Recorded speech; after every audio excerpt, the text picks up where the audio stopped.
Friend, स्वागत है आपका फिर से हमारे चैनल ब्रिलियंस 53 में। तो हमने इसके प्रीवियस लेक्चर नंबर 7 में द्वितीय सेमेस्टर के इस सीरीज में हमने प्रश्न नंबर 258 तक बहुविकल्पी प्रश्नों को पढ़ा था। आज के इस प्रथम प्रश्न पत्र में हम लोग नेक्स्ट जो भी प्रश्न होगा उसको पढ़ेंगे। चलिए, हमारे चैनल पे जो भी है चैनल को सब्सक्राइब कर दीजिए, वीडियो पसंद आए वीडियो को शेयर भी कर दीजिएगा। फर्स्ट सेमेस्टर वाले हों चाहे सेकेंड सेमेस्टर वाले हों, उनके साथ इस क्लास को, इस चैनल को शेयर जरूर करिएगा। यहाँ पे सारे वीडियोस अपलोड हैं और सीरीज भी अपलोड है। पूरे क्वेश्चन आपको यहाँ से, पूरा मटेरियल आपको यहाँ से मिल जाता है। चलिए, जो भी द्वितीय सेमेस्टर वाले हैं अपने friends group, WhatsApp group, Telegram, जहाँ पे भी आप जिससे जुड़े हैं सेकंड सेमेस्टर स्टूडेंट के साथ, वहाँ पे इस क्लास को शेयर कर सकते हैं। चलिए शुरू करते हैं प्रश्नों को। वर्ष 1901 में शांति निकेतन की स्थापना रविंद्रनाथ टैगोर ने किस स्थान पर की थी? कलकत्ता में, बम्बई में, दार्जिलिंग में, बोलपुर में? तो बताएंगे वर्ष 1901 में शांति निकेतन की स्थापना कहाँ हुई थी? तो बोलपुर में हुई थी। नेक्स्ट प्रश्न 260। डॉक्टर राधाकृष्णन कमीशन की नियुक्ति सन 1948-49 में क्यों की गई थी? प्राथमिक शिक्षा के सर्वेक्षण के लिए, मुख्यतः विश्वविद्यालय शिक्षा का सर्वेक्षण करने हेतु, माध्यमिक शिक्षा के विकास के लिए, देश में विकास के लिए? इन चार ऑप्शन में से बताएंगे राधाकृष्णन कमीशन की नियुक्ति 1948-49 में क्यों हुई थी? तो 1948-49 में जो हुई थी, तो 260 का उत्तर हो जाएगा मुख्यतः क्या, ये हायर एजुकेशन से मुख्यतः विश्वविद्यालय शिक्षा का सर्वेक्षण करने हेतु। तो ऑप्शन नंबर बहुत सही हो जाएगा, विश्वविद्यालय शिक्षा का सर्वेक्षण करने हेतु डॉक्टर राधाकृष्णन समिति का गठन हुआ था। नेक्स्ट प्रश्न देखेंगे 261। माध्यमिक शिक्षा आयोग 1953 का दूसरा नाम है? शिक्षा आयोग, मुदालियर कमीशन, विश्वविद्यालय आयोग, कोठारी शिक्षा आयोग? 261 का उत्तर बताएंगे। तो माध्यमिक शिक्षा आयोग 1953 का दूसरा नाम आपका क्या है? मुदालियर कमीशन। ऑप्शन नंबर बहुत सही हो जाएगा, मुदालियर कमीशन। नेक्स्ट प्रश्न 262। देखिए, ये बहुविकल्पी प्रश्न खत्म होने को है। वर्तमान भारतीय समाज एवं प्रारंभिक शिक्षा, इसके बाद हम लोग क्या पढ़ेंगे? अति लघु उत्तरीय प्रश्न पढ़ेंगे। 262। सन 1964-65 में किस आयोग का गठन किया गया? माध्यमिक शिक्षा आयोग का, राधाकृष्णन कमीशन का, कलकत्ता विश्वविद्यालय आयोग का, कोठारी आयोग का? 262 का उत्तर क्या हो जाएगा? तो सन 1964-65 में आपका कोठारी आयोग, 1964-65 में कोठारी आयोग का गठन किया गया था। 262 का उत्तर आपका क्या हो जाएगा? कोठारी आयोग। 263 देखिए, राष्ट्रीय शिक्षा नीति 1986 में संशोधन किस सन में किया गया? 1988, 1990, 1992, 1996? इन चार ऑप्शन में से राष्ट्रीय शिक्षा नीति एनईपी 1986 में संशोधन किस सन में किया गया था? तो 263 का उत्तर क्या हो जाएगा? 1992 में। जो एनईपी 1986 है उसमें संशोधन 1992 में किया गया था। नेक्स्ट प्रश्न देखेंगे 264। राममूर्ति समिति 1990 में क्यों गठित हुई? विश्वविद्यालय शिक्षा में सुधार के लिए, बालकों के पाठ्यक्रम का बोझ कम करने के लिए, राष्ट्रीय शिक्षा नीति 1986 की समीक्षा हेतु, या माध्यमिक शिक्षा के व्यावसायीकरण हेतु? तो बताएंगे राममूर्ति समिति 1990 में क्यों गठित हुई? तो 264 जो एनईपी 1986 था उसी की समीक्षा करने के लिए राममूर्ति समिति 1990 में गठित की गई थी। नेक्स्ट प्रश्न, कौन सा दर्शन परम सत्ता को आध्यात्मिक घोषित करता है? तो यथार्थवाद, प्रकृतिवाद, आदर्शवाद या प्रयोजनवाद? 265 का उत्तर देखिए, कौन सा दर्शन परम सत्ता को आध्यात्मिक घोषित करता है? तो आदर्शवाद ये करता है। ऑप्शन नंबर 100 से हो जाएगा आदर्शवाद। तो परम सत्ता को क्या करता है? आध्यात्मिक घोषित करता है आपका आदर्शवाद। नेक्स्ट प्रश्न 266 है, जल संरक्षण की विरडा पद्धति प्रचलित है?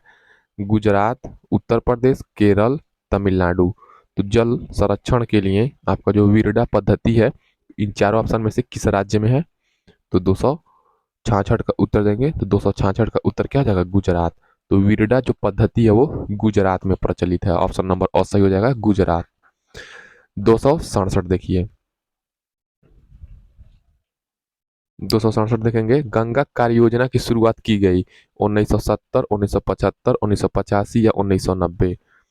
तो बताएंगे गंगा कार्य योजना की शुरुआत कब की गई थी। तो 267 का उत्तर क्या हो जाएगा आपका 1985। ऑप्शन नंबर 100 सही हो जाएगा 1985। गंगा कार्य योजना की शुरुआत 1985 में हुआ था। नेक्स्ट प्रश्न देखेंगे 268। वैश्वीकरण के उद्देश्य हैं उदारीकरण, निजीकरण, संतुलित विकास या उपर्युक्त सभी। तो वैश्वीकरण के उद्देश्य क्या है 268 का उत्तर क्या जाएगा उपर्युक्त सभी। यानी कि वैश्वीकरण से के क्या उद्देश्य होनी चाहिए, उदारीकरण होना चाहिए पूरे विश्व में, निजीकरण, ठीक है, उसके बाद संतुलित विकास, ये इसी के उद्देश्य है। नेक्स्ट प्रश्न 269। निम्नलिखित में से प्रकृतिवाद का संस्थापक कौन है। अरस्तु, प्लेटो, रूसो, ओटावे। तो बताएंगे प्रकृतिवाद का संस्थापक कौन है। 269, 269 का उत्तर क्या हो जाएगा रूसो हो जाएगा। ऑप्शन नंबर 100 रूसो सही हो जाएगा। नेक्स्ट प्रश्न देखिए 270। प्रकृतिवाद को शिक्षा में चरमोत्कर्ष प्रदान किया कार्मेनियस ने, टी.एच. हक्सले ने, रूसो ने या बेकन ने। तो प्रकृतिवाद को शिक्षा में चरमोत्कर्ष प्रदान किया 270 का उत्तर क्या हो जाएगा रूसो ने। ऑप्शन नंबर 100 क्या हो जाएगा रूसो ने। प्रकृतिवाद के समर्थक आपके रूसो हैं। देखिए प्रकृतिवाद का श्रेष्ठ योगदान शिक्षा के किस क्षेत्र में है, उद्देश्य में, शिक्षण विधि में, पाठ्यक्रम में या अनुशासन में। 271 का उत्तर क्या आ जाएगा शिक्षण विधि में। तो प्रकृतिवाद का श्रेष्ठ योगदान आपका शिक्षण विधि, ऑप्शन नंबर ब सही हो जाएगा। नेक्स्ट प्रश्न देखिए 272। निम्नलिखित में से कौन प्रकृतिवादी है, सुकरात, स्पेंसर, हर्बर्ट या प्लेटो। तो कौन प्रकृतिवादी हैं 272 का उत्तर बताएंगे तो आपके स्पेंसर क्या हैं प्रकृतिवादी हैं। अगर रूसो इसमें ऑप्शन नहीं दिया है तो स्पेंसर हो जाएंगे। रूसो भी क्या है प्रकृतिवादी हैं और स्पेंसर भी प्रकृतिवादी हैं, तो ऑप्शन नंबर बहुत सही हो जाएगा। नेक्स्ट प्रश्न 273। शिक्षा में प्रयोजनवादी शिक्षा होती है अध्यापक केंद्रित, विषय केंद्रित, पाठ्यक्रम केंद्रित या अनुभव केंद्रित। तो शिक्षा में प्रयोजनवादी शिक्षा कैसी होती है 273। तो 273 का उत्तर क्या आ जाएगा अनुभव केंद्रित। तो शिक्षा में जो प्रयोजनवादी शिक्षा होती है वो क्या होती है अनुभव से रिलेटेड होती है, अनुभव है तो वो प्रयोजनवादी शिक्षा मानी जाएगी। 274। प्रयोजनवाद का जन्म स्थान कहाँ है, ब्रिटेन, भारत, यूरोप, अमेरिका। तो प्रयोजनवाद का जन्म स्थान कहाँ पे है 274 का उत्तर बताएंगे तो 274 का उत्तर क्या हो जाएगा अमेरिका है। तो प्रयोजनवाद का जन्म स्थान कहाँ है अमेरिका में है। ऑप्शन नंबर 2 सही हो जाएगा। पांडिचेरी में किस महान शिक्षा शास्त्री ने आश्रम की स्थापना की, महात्मा गांधी, स्वामी विवेकानंद, आचार्य विनोबा भावे या श्री अरविंद घोष। 275 का उत्तर बताएंगे 275 का उत्तर क्या हो जाएगा श्री अरविंद घोष। तो पांडिचेरी में किस महान शिक्षा शास्त्री ने आश्रम की स्थापना की, तो श्री अरविंद घोष जी ने।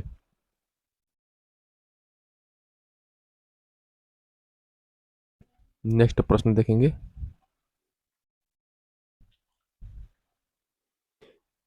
प्रश्न नंबर 276।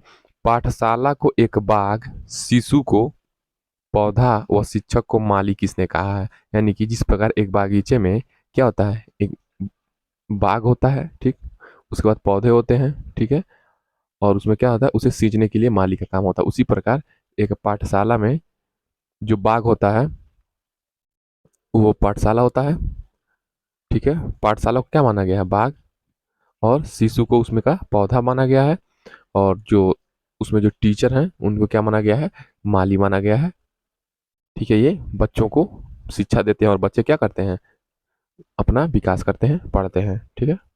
तो किसने कहा है चार ऑप्शन से बताइए, रूसो, जॉन डुवी, मारिया मॉन्टेसरी, फ्रावेल। 276 का उत्तर क्या हो जाएगा 276 का उत्तर बताएंगे फ्राबेल ने कहा। ये किसने कहा ये प्रश्न इंपॉर्टेंट है, ठीक है, ये फ्राबेल ने कहा, ये प्रश्न इंपॉर्टेंट है। पाठशाला को एक बाग, शिशु को पौधा व शिक्षक को माली किसने कहा है तो फ्राबेल ने कहा है। नेक्स्ट प्रश्न देखेंगे 277। मॉन्टेसरी शिक्षण प्रणाली में पाठ्यक्रम को कितने भागों में विभक्त किया गया है, 3, 2, 6, 5। बताएंगे 277 का उत्तर। मॉन्टेसरी शिक्षण प्रणाली में पाठ्यक्रम को आपका 3 भागों में विभक्त किया गया है। कितने भागों में 3 भागों में। मॉन्टेसरी शिक्षण प्रणाली में पाठ्यक्रम को 3 भागों में विभाजित किया गया है।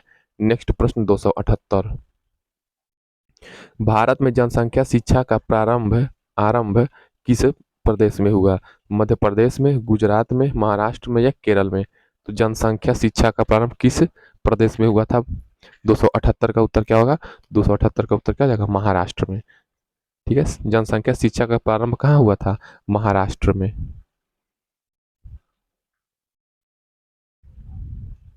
नेक्स्ट प्रश्न 279। 6 से 14 वर्ष तक के सभी बच्चों को अनिवार्य शिक्षा की व्यवस्था का वर्णन संविधान की किस धारा के अंतर्गत किया गया? 49, 45, 26, 50? 200 बताएंगे 279 का उत्तर। तो क्या हो जाएगा? 6 से 14 वर्ष के सभी बच्चों को अनिवार्य एवं निःशुल्क शिक्षा की व्यवस्था संविधान के किस धारा में किया गया है? तो आर्टिकल 45 हो जाएगा। ठीक है, धारा 45 में। प्रश्न नंबर 280 देखिए, शिक्षा वह है जो जीवन को संपूर्ण सत्ता के साथ स्थापित करने की शक्ति होती है। यह विचार किसका है? महात्मा गांधी का, एरिस का, रविन्द्रनाथ टैगोर का या स्वामी विवेकानंद का?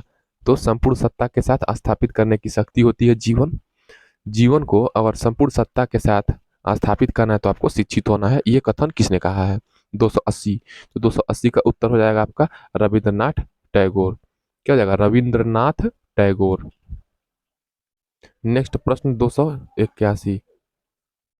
गीजू भाई बधेका द्वारा लिखित पुस्तक है Das Kapital, discovery of India, my experiments with truth, प्राथमिक शाला में भाषा शिक्षा? तो गीजू भाई बधेका द्वारा लिखित पुस्तक कौन है? 281 का उत्तर क्या हो जाएगा? प्राथमिक शाला में भाषा शिक्षा। प्राथमिक शाला में भाषा शिक्षा, गीजू भाई बधेका इसके रचयिता हैं। नेक्स्ट प्रश्न 282। शिक्षक द्वारा छात्रों में राष्ट्रीय सद्भावना का विकास किया जा सकता है दंड देकर, पुस्तकों को पढ़ाकर, शिक्षकों द्वारा स्वयं इसका अमल करके, समझा करके? 282 का उत्तर क्या होगा? तो 282 का उत्तर हो जाएगा शिक्षकों द्वारा स्वयं इसका अमल करके। शिक्षकों द्वारा इसका अमल करके क्या बच्चों में राष्ट्रीय सद्भावना का विकास किया जा सकता है, इस ऑप्शन में से देखा जाए तो।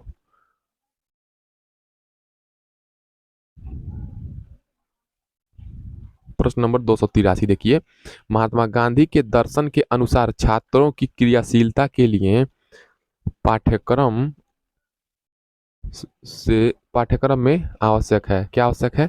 भूगोल विषय, हस्तकला विषय, इतिहास विषय या विज्ञान विषय? तो महात्मा गांधी की जो दर्शन था उनका फिलॉसफी के अनुसार बताइए, इन चार ऑप्शन में से वो क्या चाहते थे कि आपके सिलेबस में होना चाहिए? तो ये क्या हो जाएगा? हस्तकला विषय वो चाहते थे। महात्मा गांधी का फिलॉसफी क्या था? वो हस्तकला विषय पर जोर देते थे। नेक्स्ट प्रश्न देखिए 284। शिक्षा में निस्यंदन सिद्धांत किसने दिया था? हंटर ने, मैकाले ने, वुड ने या फ्रांसिस ने? तो बताएंगे शिक्षा में निस्यंदन सिद्धांत किसने दिया था? 284 का उत्तर क्या हो जाएगा? मैकाले ने। तो शिक्षा में निस्यंदन सिद्धांत किसने दिया था? मैकाले ने। ऑप्शन नंबर बहुत सही हो जाएगा। तो निस्यंदन सिद्धांत मैकाले, याद रखेंगे। देखिए लास्ट प्रश्न है आपका इस सीरीज का, उसके बाद ये खत्म होता है, उसके बाद हम लोग अति लघु उत्तरीय प्रश्न पढ़ेंगे।